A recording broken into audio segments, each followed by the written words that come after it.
나는 전능하신 아버지 하나님, 천지의 창조주를 믿습니다. 나는 그의 유일하신 아들, 우리 주 예수 그리스도를 믿습니다. 그는 성령으로 잉태되어 동정녀 마리아에게서 나시고 본디오 빌라도에게 고난을 받아 십자가에 못 박혀 죽으시고 장사된 지 사흘 만에 죽은 자 가운데서 다시 살아나셨으며 하늘에 오르시어 전능하신 아버지 하나님 우편에 앉아 계시다가 거기로부터 살아있는 자와 죽은 자를 심판하러 오십니다. 나는 성령을 믿으며 거룩한 공교회와 성도의 교제와 죄를 용서받는 것과 몸의 부활과 영생을 믿습니다. 아멘.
이것이 주님이 향하는 내 진짜 사랑, 내가 주께 드리는 가장 좋은 것, 다 함께 외쳐봐요. 정말로 주님을 사랑해요. 정말로 주님을 찬양해요. 온 맘 다해 주님을 기뻐해요. 마음으로 주님을 예배해. 정말로 주님을 사랑해요. 정말로 주님을 찬양해요. 온 맘 다해 주님을 기뻐해요. 마음으로 주님을 예배해요. 정말 생각만 해도 숨이 막혀, 맘에 떠올리면 가슴이 뛰어. 오늘도 주님 만나니까 두근두근 설레는 맘으로, 정말 생각만 해도 웃음이 나, 맘에 떠올리면 기쁨이 넘쳐. 오늘도 주님 만나니까 두근두근 설레는 맘으로, 이것이 주님을 향하는 내 진짜 사랑, 내가 주께 드리는 가장 좋은 것, 다 함께 외쳐봐요. 정말로 주님을 사랑해요. 정말로 주님을 찬양해요. 온 맘 다해 주님을 기뻐해요. 마음으로 주님을 예배해. 정말로 주님을 사랑해요. 정말로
저희 유소년부가 온라인으로 예배드릴 수 있게 해주셔서 감사합니다. 하지만 아직도 코로나로 인해 함께 모여서 예배드리지 못하고 있습니다. 안전한 백신과 치료제가 나와서 코로나가 빨리 사라질 수 있게 해주시고 힘든 시기를 보내는 분들을 예수님의 능력으로 도와주세요. 오늘 예배를 통해서 하나님 말씀과 기도, 교회에 대해서 잘 배우게 해주세요. 그리고 배운 것들을 잘 실천해서 예수님을 닮아가는 저희 유소년부가 되게 해주세요. 저희에게 말씀을 전해주시는 전도사님들과 저희를 위해 애써주시는 선생님들께도 항상 은혜 주세요. 감사드리며 예수님의 이름으로 기도드립니다. 아멘.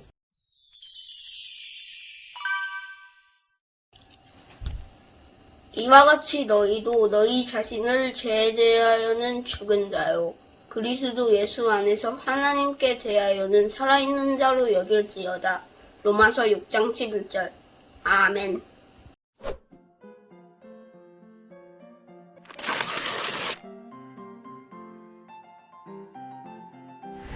여러분 안녕하세요. 저는 하나님 나라의 편지를 전달하는 우편배달부 코코입니다. 신약 성경의 편지에는 복음에 대한 이야기로 가득 차 있어요. 복음이 우리의 삶을 어떻게 바꾸는지 아주 잘 드러나 있죠. 이토록 복음이 중요했던 이유가 무엇일까요? 복음이 우리의 정체성이기 때문이에요. 정체성이란 말이 어렵죠. 정체성은 다른 사람과 나를 구분짓는 나의 특징을 말해요. 그리스도인의 정체성이 무엇이라고요? 복음이라고요. 오늘 여러분에게 소개해줄 편지는 바로 로마서입니다. 이 로마서라는 편지를 로마 교회에 전달하기 위해 옛날에 바울이 저에게 찾아왔어요. 안녕하세요. 여기가 그 편지를 대신 전달해 준다는 그 우편 배달부 코코몽이 있는 곳이 맞습니까? 코코가 아니고 코코입니다. 아, 코코예요? 네. 네. 어떤 편지를 가져오셨고 당신은 누구신가요? 저는 바울이라고 합니다. 저희 이 편지는 로마 교회에 있는 우리 믿음의 친구들을 위한 편지입니다. 잘 좀 부탁드립니다. 네, 이거 엄청 길게 쓰셨어요. 어떤 내용이 담겨있는 편지인가요? 저는 예전부터 이 로마 교회를 꼭 한번 방문해보고 싶었어요. 거기 가서 우리 믿음의 친구들과 같이 교제도 나누고 말씀도 나누고 복음을 전하고 꼭 이러고 싶었거든요. 그런데 이 로마 교회로 가는 거는 참 쉽지가 않더라고요. 제 마음은 정말 거기 가서 복음도 전하고 그 사람들과 함께 그 유럽의 땅끝 스페인으로 가서 복음도 전하고 정말 웅대한 계획들을 많이 가지고 있었는데 가려고 시도할 때마다 번번이 그 시도가 막히더라고요. 그래서 제가 직접 가려는 그 마음은 잠깐 접고 그 복음을 가서 말씀을 전하려고 했던 그 복음을 편지로 써서 이렇게 가져오게 되었습니다. 그럼 직접 간 적이 없다고 하셨는데 로마 교회는 어떻게 세워지게 된 건가요? 그게 참 또 재밌어요. 이 오순절 때 이 로마 유대인들이 예루살렘으로 갔다가 베드로와 요한의 설교를 듣고는 저보다는 조금 설교 잘 못하는데 하여튼 그 베드로와 요한의 설교를 듣고는 이 친구들이 복음을 받아들이게 된 거예요. 그래서 로마 교회로 다시 돌아가가지고는 로마로 다시 돌아갔죠. 네, 로마로 다시 돌아가가지고는 로마 교회를 세우게 된 거예요. 물론 그 사도들이 옆에 같이 있지는 않아가지고 좀 걱정도 됐는데 이 사람들이 엄청나게 그 교회를 폭풍 성장을 시키더라고. 그냥 아주 그냥 뿌듯해 죽겠어요. 그냥 아주 와우! 대박! 이 편지를 잘 전달하도록 하겠습니다. 대박 사건! 로마 교회에 보내는 편지를 가져온 바울. 왠지 눈가가 촉촉해진 것 같지 않나요? 그만큼 로마에 간절히 가고 싶었나 봐요. 바울이 로마에 가고 싶었던 이유는 로마 교회 사람들에 대한 애정도 있었어요. 그리고 스페인 전도라는 또 하나의 목적이 있었어요. 바울이 생각하는 땅끝, 스페인에 가기 위해 바울은 큰 제국인 로마를 꼭 거쳐야 한다고 생각했어요. 그런데 마침 로마 교회도 폭풍 성장하고 있으니 얼마나 로마 교회에 가보고 싶었을까요? 로마 교회 사람들에 대한 애정과 스페인 전도 여행에 대한 큰 열정, 그것이 바울의 마음을 이렇게 간절하게 만들었어요. 이제 로마 교회에 대해 더 알아볼까요? 로마 교회는 바울이 아까 말한 것처럼 사도들이 직접 세운 교회가 아니었어요. 그래서 그 안에는 사도들은 없었지만 예루살렘에 들려서 복음을 들은 사람들과 이방인 그리스도인, 이 사람들이 함께 어우러져 있었어요. 이렇게 함께하는 와중에 유대인 그리스도인과 이방인 그리스도인이 서로 갈등이 일어나는 한 사건이 생겨요. 기원 후 49년에 글라우디오 황제가 이렇게 명령했어요. 왕의 명령이다! 유대인들은 당장 로마에서 떠나라! 이 명령으로 인해 로마 교회에는 이방인 그리스도인들만 남게 돼요. 그렇게 유대인 그리스도인들이 떠난 5년 후 다시 로마 제국으로 그들은 들어오게 됩니다. 그 긴 시간 동안 이미 유대인 그리스도인이 생각하는 교회가 아니었어요. 많이 달라져 있었어요. 그래서 유대인 그리스도인들과 이방인 그리스도인들의 갈등이 시작된 거예요. 믿음이 최고라니까 믿음? 율법이 최고라니까. 그럼 당신 누구를 믿어? 아니 그럼 율법을 안 지키면서 어떻게 믿는다고 하는 거지?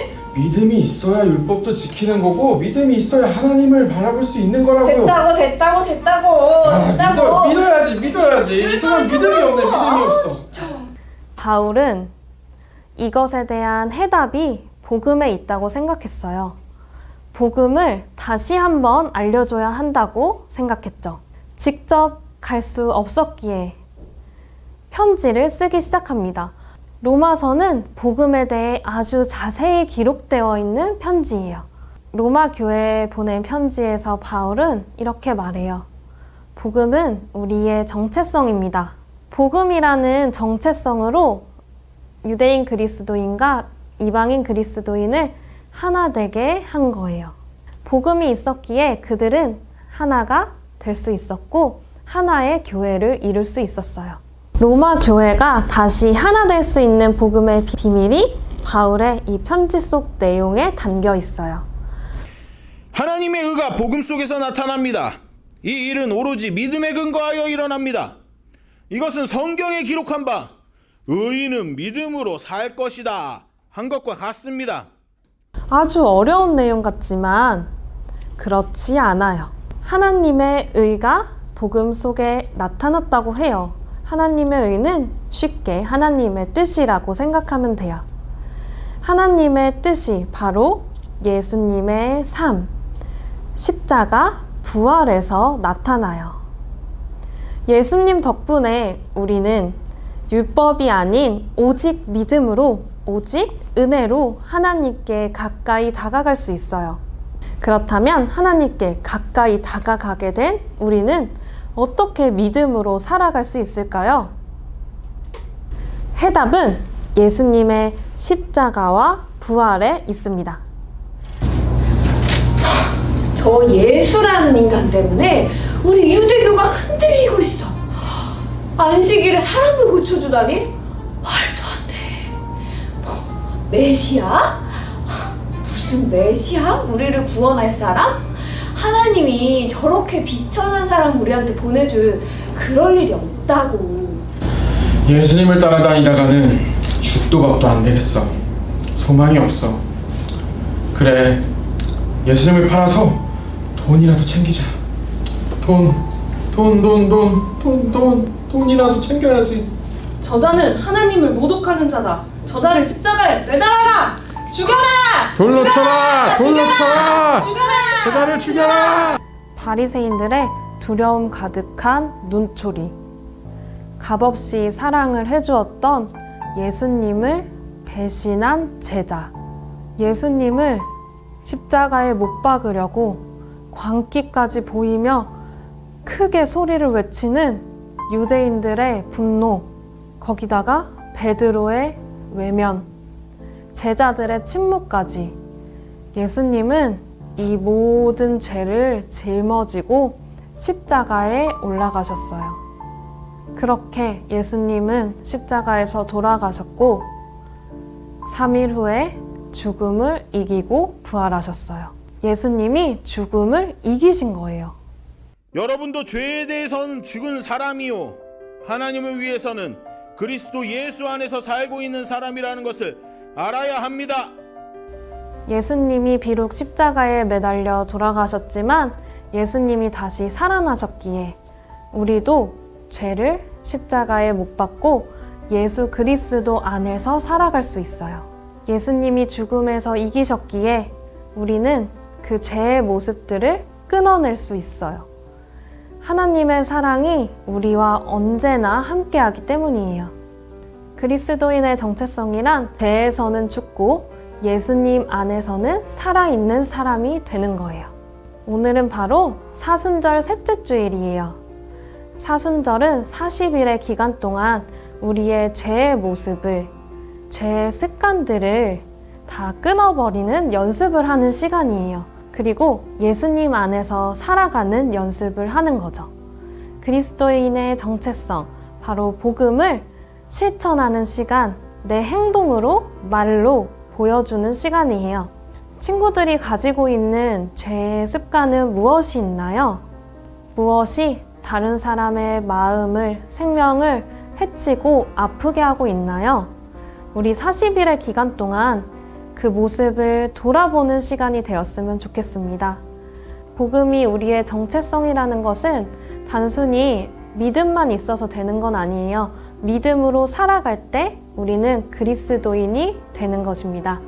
우리 친구들, 그리스도인이라는 정체성을 가지고 살아가는 사순절이 되길 제가 함께 응원하고 기도할게요.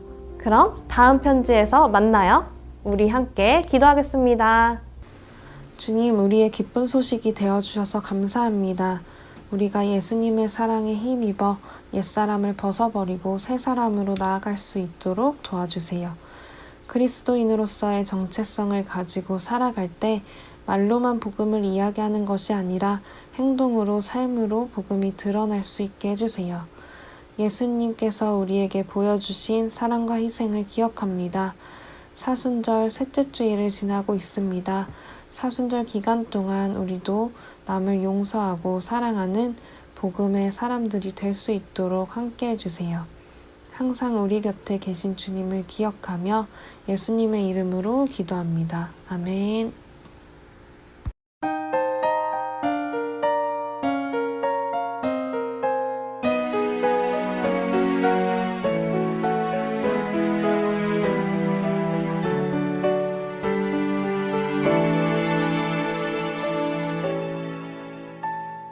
지금 내가 가진 것을 하나님께 드립니다.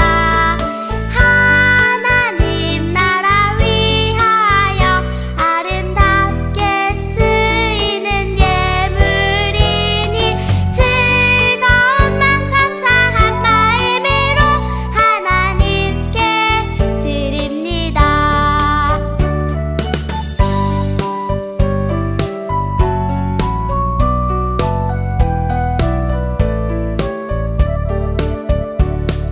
지금 내가 가진 것을 하나님께 드립니다. 하나님 나라 위하여 아름답게 쓰이는 예물이니 즐거운 맘 감사한 마음으로 하나님께 드립니다. 즐거운 맘 감사한 마음으로 하나님께 드립니다.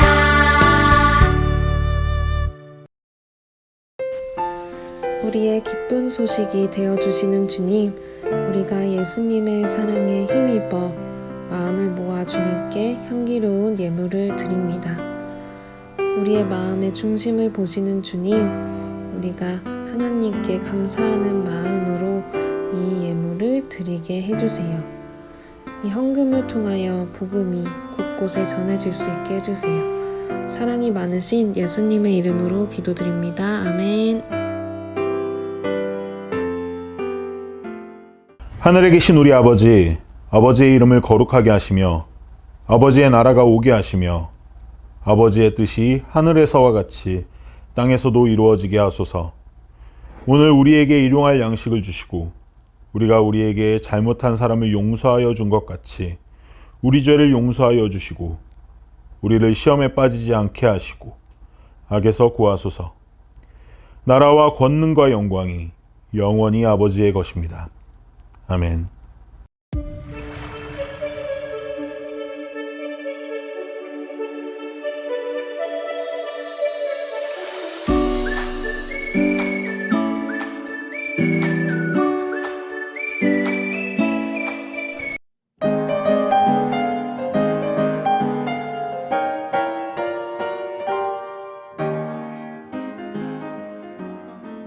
여러분 안녕.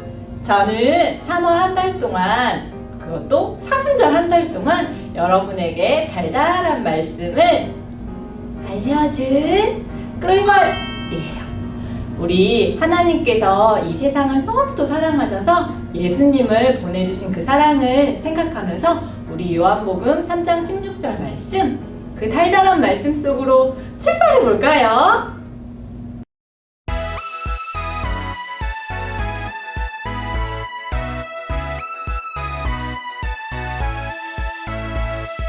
하나님이 세상을 이처럼 사랑하사 독생자를 주셨으니 이는 그를 믿는 자마다 멸망하지 않고 영생을 얻게 하려 하심이라.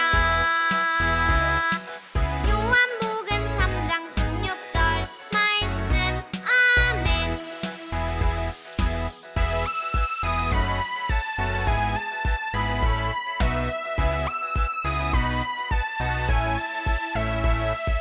하나님이 세상을 이처럼 사랑하사 독생자를 주셨으니 이는 그를 믿는 자마다 멸망하지 않고 영생을 얻게 하려 하심이라. 요한복음 3장 16절 말씀. 아멘.